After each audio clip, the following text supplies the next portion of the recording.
شهر رمضان الذي أنزل فيه القرآن.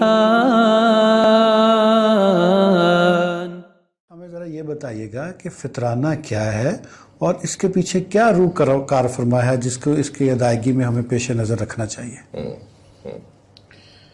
فطرانہ تو اصل میں ایک ایسا صدقہ ہے جس کا مقصد ہے عید کی خوشیوں کو بانٹنا. جی، یعنی عید کے دن جو اہل خیر ہیں جن کے پاس کھانا ہے پینا ہے، اور ہم شہروں میں اور شاید مڈل کلاس کے لوگ بھی کئی دفعہ یہ بھول جاتے ہیں کہ دنیا میں کس قدر لوگ کھانے اور پینے کے صاف پانی تک سے تنگ ہیں جی، کہ ان کو حاصل نہیں ہے، میسر نہیں ہے.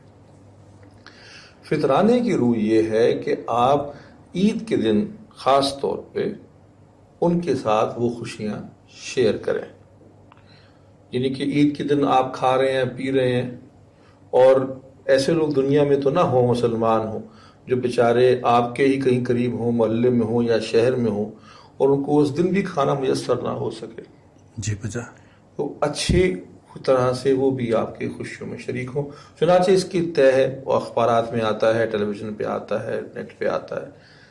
لیکن اس میں جو میں بات سمجھانا چاہ رہا ہوں کہ آپ نے دیکھا ہے وہ ریٹ فرق ہوتا ہے اس کا. جی، وہ ریٹ فرق کیوں ہوتا ہے؟ مثلاً غالباً اس سال شاید 100 روپیہ ہے، منیمم 100 انہوں نے بتایا. لیکن جی، یہ بہت اچھا آپ نے کہا، منیمم 100 ہے، اس میں ایک 200 ہے، اس میں غالباً ایک 1200 روپیہ ہے، جی، اور ایک 2200-2100 روپیہ ہے. یہ تو آپ کے اوپر ہے ڈیپینڈ کرتا کہ آپ کے پاس اللہ نے جو دیا ہے مال، اس میں سے اللہ کے نام پہ جب خرچ کرنے کی باری آتی ہے تو آپ کتنا دل کھول کے دیتے ہیں. اب آپ 100 روپے کو دیکھ لیں.